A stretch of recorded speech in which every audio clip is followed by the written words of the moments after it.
শ্রাবণ ধারায় এত চেনা কি খুঁজে পাও যা আমার মাঝে নেই।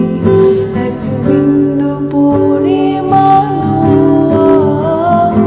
আমার সরল রেখার চিন্তাধারায় আড়াআড়ি করে দাগ কাটো কেন নাকি কাঁদিয়ে আমাকে সে চোখের জলে ভেজো তৃষ্ণার তোর হৃদয়ে শুধুই আমি মরেছি।